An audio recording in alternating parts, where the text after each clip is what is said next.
Hotel hotel की जो है कहीं न कहीं जो इसमें जो है कि संदिग्ध परिस्थिति देखने में प्रथम दृष्टया लग रही है अथवा नहीं? देखिए, होटल में जो कर्मचारी उस समय होटल में था मैनेजर के रूप में, उसने ही सबसे पहले उस वीडियो को दिखाया जिसमें ये बताया गया कि जब वो हत्या या उनकी मृत्यु हुई उसके थोड़ी देर पहले वे लाइव थी अपने इंस्टाग्राम पे। तो उस पर जो है भी हम लोगों का शक है। हम लोग इस बात का प्रार्थना पत्र भी देंगे कि उस होटल के कर्मचारी को तलब किया जाए और उस होटल के कर्मचारी से ये पूछा जाए कि उसने उनके इंस्टाग्राम पे जा कर के उनकी रिकॉर्डिंग उसने कब की थी। अच्छा, और सर मतलब रिकॉर्डिंग सर उस मैनेजर ने ही किया था जो ये रिकॉर्डिंग वायरल हो रहे हैं? वो बार बार दिखा रहा है कि इंस्टाग्राम की पर मैं भी वायरल था, मैं भी था। और वो जो आत्महत्या कर रही, वो मतलब जब रो रही थी तो मैंने उस वीडियो को देखा। देखिए वो लाइव आ रही हैं। आप होटल जाएंगे तो होटल में पूछेंगे तो आपको पता चलेगा। तो वो जो एंगल है अपराध का, वो एंगल भी एक बहुत महत्वपूर्ण एंगल है कि वो व्यक्ति जो रात में उस पर है और वो इंस्टाग्राम पर कब से है, उसने इंस्टाग्राम पर कब देखा और इंस्टाग्राम पर उसने कैसे रिकॉर्ड किया, वो उनकी मोबाइल के IMEI नंबर से मालूम चल जाएगा। अच्छा। तो अब हो सकता है कि वो एविडेंस बचाने का प्रयास करें, लेकिन चूंकि इतनी दिनों से वो मोबाइल इस्तेमाल कर रहे हैं तो निश्चित तौर पर उनके नंबर्स वगैरह के माध्यम से ये प्रोसीड ऑन हो जाएगा और वो भी एक कड़ी जुड़ सकती है इस अपराध में।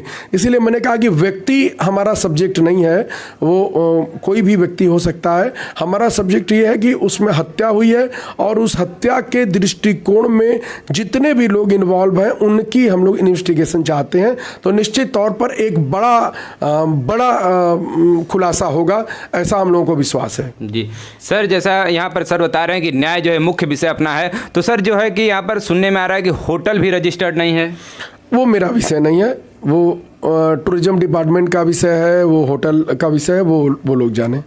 तो सर आने वाले समय में ऐसा कुकृत्य ना हो तो सर इसके लिए क्या संदेश देना चाहेंगे? देखिए, ये मैंने और भी कई बार कहा है, जिसके देखिए एक तो पहले लिमिटेशंस आपको जाननी होंगी कि आपको किसके साथ क्या काम करना है।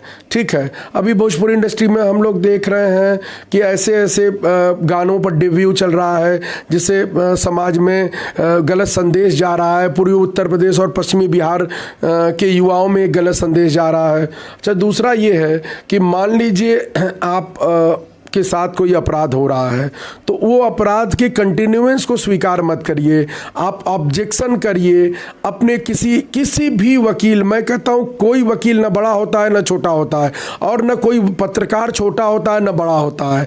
अगर आप किसी भी वकील या पत्रकार को खोज करके या उसको अपना भाई बना लेंगी, उससे कहेंगी, अगर आपके पास पैसे नहीं हैं तो भी वो आपकी मदद करेगा, आपके लिए खड़ा रहेगा। और जो आपके साथ अपराध कर रहा है, निश्चित जानिए जब उसको पता चले कि एक पत्रकार उसका भाई है, एक वकील उसका भाई है, तो निश्चित तौर पर आप जानिए उसके साथ फिर अपराध घटित नहीं होगा या उसके साथ बड़े अपराध करने के बारे में वो अपराधी सोचेगा भी नहीं। इसलिए मेरा आप जो भी लड़कियां, जो भी लोग इस तरह के चक्रव्यूह में फंसे हुए हैं, वे लोग अपने आसपास किसी वकील को पकड़ें, अपने आसपास किसी पत्रकार को पकड़ें, उनसे इस विषय पर डिस्कस करें, उनसे न्याय मांगें और स्थानीय थाने पर उसकी एप्लीकेशन दे करके तत्काल उस मामले को पुलिस के संज्ञान में ले आए। क्योंकि इस छोटी घटनाएं बड़ी कब हो जाती हैं इसका पता नहीं लग पाता, कौन बड़े बड़े लोग इन्वॉल्व हो जाते हैं, कैसे क्या होता है। तो इसलिए उनको इस विषय पर ध्यान देना चाहिए। तो सर जैसा कि समर सिंह कल यहाँ पर न्यायालय में पेश हुए, तो सर क्या कुछ हुआ उसके संबंध में थोड़ा घटनाक्रम के? हाँ, समर सिंह के वकीलों ने बेल एप्लीकेशन डाली, बेल एप्लीकेशन का हम लोगों ने अपोज किया। माननीय न्यायालय ने कहा कंसर्न मजिस्ट्रेट के यहाँ, चूंकि हमारे 2 प्रार्थना पत्र पेंडिंग है, तो कंसर्न मजिस्ट्रेट के यहाँ पेश करने के लिए प्रक्रियाएँ हुई और पुलिस ने उनकी कस्टडी रिमांड मांगी। तो उसमें भी कुछ माननीय न्यायालय ने कहा कि उस पर भी जो कंसर्न कोर्ट है वही सुनवाई करे और उनको 14 दिन की जुडिशियल कस्टडी में भेज दिया गया जेल। तो सर ये जो बिसरा रिपोर्ट है सर कब तक आने का उम्मीद है? बिसरा रिपोर्ट 15-20 दिन 25 दिन में आ जाती है, तो अब तक आ जानी चाहिए थी, या 2-4-5 दिन में आ जाएगी। उसको लाने के लिए चूंकि पुलिस को प्रयास करना होगा, वहाँ रिमाइंडर्स करने होंगे, तो बिसरा रिपोर्ट, फॉरेंसिक लैब की रिपोर्ट और फिंगरप्रिंट्स एक्सपर्ट्स वगैरह की रिपोर्ट, ये सारी चीज़ें अगर वहाँ पर पाई जाएंगी तो निश्चित तौर पर जाँच में होंगी। उनके पेट में जो फ्लूइड पाया गया उसकी भी जाँच हो, वो आइडेंटिफाइड क्या था, उनके पेट में कुछ खाना क्यों नहीं था, उनके ब्लड, उनके जो हार्ट चैम्बर्स थे बिल्कुल फुल थे। अगर वो आत्महत्या का प्रयास की होती या आत्महत्या कर रही होती तो उसमें स्पॉन्टेनियस रिएक्शन होता है, वो होता तो उसे वो हाथ पैर हिलते। वो बेड पर जिस तरह से उनको सजा करके बैठाया गया है, लग रहा है किसी फिल्म की शूटिंग में दिखाना है कि वो आत्महत्या कर रही हैं। तो उस तरह के जिन लोगों का इन्वॉल्वमेंट है वो समझ में आएगा, और अगर पुलिस उस दिशा में जांच करेगी तो सर सुनने में आया कि जो ये लिक्विड सर आप बता रहे हैं ग्रे कलर का, तो उसको कुछ लोग बता रहे हैं कि वो दक्षिण अफ्रीका के जंगलों में पाए जाने वाला हाई पॉइजन है। वो देखिए, वो कुछ तो हेजार्डियस है। हेजार्डियस मतलब वो नुकसान कारक, और उस तरह के हेजार्डियस पदार्थ जब पेट में जाते हैं तो पेट की जो म्यूकस मेम्ब्रेन होती है इंटेस्टाइन की, वो चोक हो जाती है।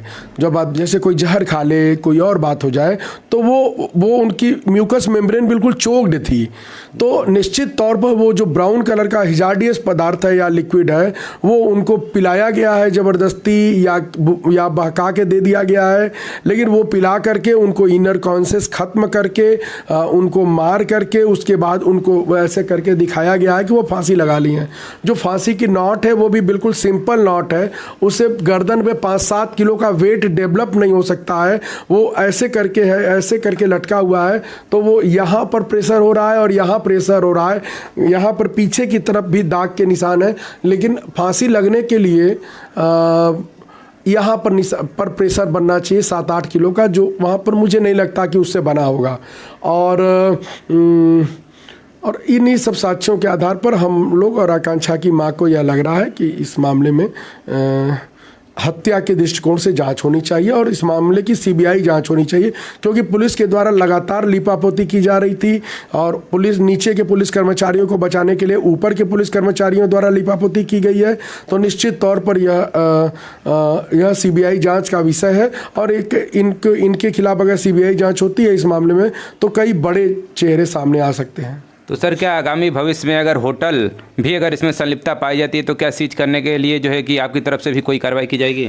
देखिए, होटल का कमरा सीज है, होटल के कर्मचारी का इन्वॉल्वमेंट अगर होगा तो निश्चित तौर पर अब होटल वगैरह सीज करने का कोई प्रक्रिया नहीं है, क्योंकि वो एक व्यावसायिक कॉम्प्लेक्स है। जिस जगह पर उनकी लाश पाई गई है वो सीज है, और कर्मचारी वगैरह इन्वॉल्व होंगे तो उनके खिलाफ कार्रवाई होगी, वो प्रोसीडिंग्स उनके साथ गो ऑन होंगी। तो सर वो हम फोटो जरा देखना चाहेंगे सर, जो अभी हैंग आउट है वो फोटो जो है वो फोटो तो मैं आपको दिखा दूंगा, लेकिन एक्चुअली वो हैंग आउट है ही नहीं।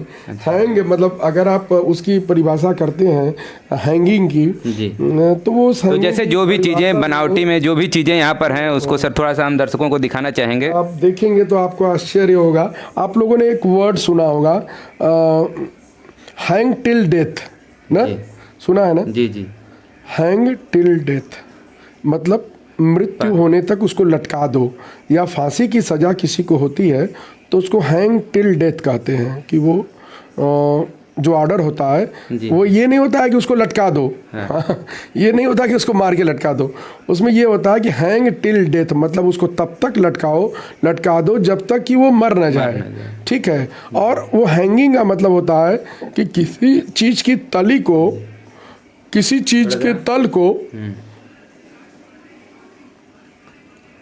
धरातल से ऊपर होना, तभी वो प्रेशर क्रिएट होता है। तो यहाँ पर आप देख सकते हैं ये आकांक्षा हाँ। कितने आराम से बैठी है, जैसे वेट कर रही है कि मृत्यु तुम आओ मैं मरूं, समझ रहे हैं? हाँ। ये देखिए कैसे बैठी है बिल्कुल आराम की कंडीशंस में।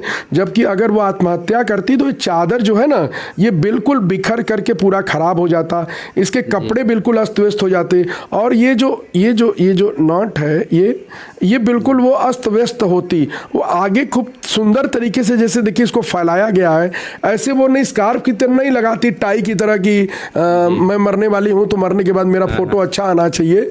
तो बात समझ रहे हैं ना। तो ये सब जो परिस्थितियां हैं, और ये जो फांसी होती है वो ऐसे जाती है, समझ रहे हैं? छटपटाहट में ये चादर भी हाँ खींचती है, अगर मरना चाहती तो भी खींचती, क्योंकि जब व्यक्ति इनर कॉन्शियसनेस में जाता है तो उस इनर कॉन्शियसनेस में उसके दिमाग पर वो इनर कॉन्शियसनेस हावी हो जाता है। जैसे तावे पर आपका हाथ पड़ जाए तो आप तुरंत स्पॉन्टेनियस रिएक्शन करेंगे। जैसे आपके सामने कोई बंदूक लेके गोली आपके ऊपर चलाए तो उस समय दिमाग आपका नहीं काम करेगा, लेकिन आपके तंत्रिका तंत्र आपको ये रिस्पॉन्ड करेंगे गिरने के लिए, बचने के लिए, भागने के लिए। तो जब तक वो दिमाग तक वो इंप्रेशन पहुंचेगा तब तक तो आप गोली खा के गिर जाएंगे। तो इसलिए ये जो विषय है कि इनर कॉन्शियसनेस में जब ये गई तो इनको बचने का प्रयास करना चाहिए था, हाथ पैर छटपटाती। और तो ये निश्चित तौर पर हम लोगों के दृष्टिकोण से ये हत्या है। अब हत्या किसने की है, हत्या में कौन लोग इन्वॉल्व हैं, ये सारी चीज़ें इन्वेस्टिगेशन का विषय है, खुलासा होना बाकी है। बड़ी खबर है ये आपके लिए, ये बड़ा विषय है कि इसमें श्योर 100% हत्या हुई है और इनको मार करके टांगा गया है। तो पहले मारा गया, उसके बाद फिर मारा गया है, फिर टांगा गया है। तो सर इसमें सीसीटीवी फुटेज में ऐसा कोई अभी तक तो बाहर दिखाई नहीं दिया कि मतलब कोई अंदर बाहर आया गया? सब हम लोगों के लीगल स्टेटस से वो सब क्लियर है। वो होटल का कर्मचारी जो फोटो दिखा रहा है वो हम लोग समझते हैं। हम लोग तो सर आप लोग सर अभी सीसीटीवी फुटेज देखेंगे नहीं पूरा? हम सब एक फुटेज देख लिए हैं और उसमें बहुत सारे ऐसे एविडेंस हैं जो हम आपको बताएंगे नहीं, लेकिन वो हमारे जो लीगल एडवाइजर्स हैं, हमारी टीम के लोग हैं, वो सब लोगों के पास वो सारी जानकारियां हैं और हम लोग बैठ करके उस पर एक एक बिंदु पर डिस्कस कर चुके हैं। निश्चित तौर पर ये जो अपराध हुआ है ये अपराध हत्या है। अब हत्या के विषय को पुलिस इन्वेस्टिगेट करके वो पता लगाएगी कौन लोग इन्वॉल्व हैं, क्या है, कैसे, ये पुलिस बताएगी। सर जो ये लाश जलाने के लिए जो अनुराधा वो मुंबई से आई थी, सर अनुराधा का रोल है। अनुराधा ने जिस किसी के भी पेमेंट किया है, अनुराधा के टिकट के लिए किसी और ने पेमेंट किया है। अनुराधा इन दोनों लोगों को लेके आई है, आकांक्षा की माँ को, उसके भाई को और अपना, वो तीनों लोगों का जो फ्लाइट का टिकट था वो जिसने भी पेमेंट किया है वो भी इस हत्याकांड में शामिल है। आकांक्षा यहाँ वाराणसी आई, आकांक्षा के आने के पहले उसने मणिकर्णिका घाट पर तय कर लिया था कि वो कहाँ जलेगी, उसमें पैसा वगैरह पेमेंट कर दिया गया था। हम लोग उसकी भी जांच कर रहे हैं, उसके लिए अलग टीम लगी हुई है हमारी और उसके लिए हम लोग उसको पता कर रहे हैं। निश्चित तौर पर वहाँ से वो सारी कड़ियाँ जुड़ जाएंगी। देखिए एक बात बताएं, निर्दोष व्यक्ति की हत्या होती है ना तो उसमें प्रकृति न्याय करती है। बहुत बार आपने देखा होगा प्रकृति साक्ष्य लेकर आती है, तो इस मामले में भी प्रकृति साक्ष्य लेकर के आई है और यह ईश्वर प्रदत्त न्याय होगा और जो इन्वॉल्व है वो उसमें निश्चित तौर पर फंसेंगे। तो सर क्या फिर उसके बाद अनुराधा यहाँ से मुंबई चली गई? फिर अनुराधा उसी दिन मुंबई चली गई। अच्छा, अनुराधा उसी दिन मुंबई चले गई। अनुराधा ने मोबाइल ले लिया आकांक्षा की माँ का और आकांक्षा के भाई का मोबाइल लेकर के उसने रख लिया। क्या ऐसी आवश्यकता थी कि मृतका की माँ का मोबाइल आप अपने पास रख लीं और आप आई वाराणसी में लोगों को आपने क्रियाक्रम किया और आप फिर उसी दिन वापस चली गई? अगर आप इतनी हमदर्द थी तो 2 दिन 3 दिन आपको रुकना चाहिए था, उसकी तेरही में आपको आना चाहिए था, उसके परिवार के लोगों से संपर्क करना चाहिए था। ये सारी चीज़ें नहीं की, उनको बस क्रिमिनेशन की जल्दी थी और क्रिमिनेशन तक आकांक्षा दुबे की माँ किसी भी व्यक्ति के संपर्क में ना आ सके, ऐसा उनका प्रयास था। तो सर जैसे जो वीडियो कॉल करके जब दिखा रही थी, जब ये लाशें जल रहे थे, तो वीडियो कॉल सर किसको दिखा रही थी वो? मैं उस समय नहीं था। अच्छा। न तो मेरा इस मामले में कोई निजी इन्वॉल्वमेंट है, मैं एडवोकेट हूँ, मैं अपनी एडवोकेसी वो कहीं ना कहीं सर अपराधी है जिसको दिखाया जा रहा है, वो उसका इन्वॉल्वमेंट है 100% है। अब वो अपराधी कौन है सर, वो तो जांच का विषय है। वो जांच का विषय है और वो पुलिस वो पता लगा लेगी। पुलिस अगर सही तरीके से विवेचना करेगी तो अब आप समझ लीजिए कि वो पुलिस उसको पता लगा लेगी।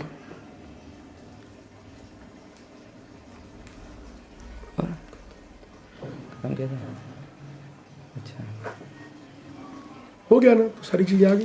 सर पुलिस ने अब तक किस किस को गिरफ्तार किया हुआ है? बस एक लाइन पूछा, अब खत्म करें। हाँ।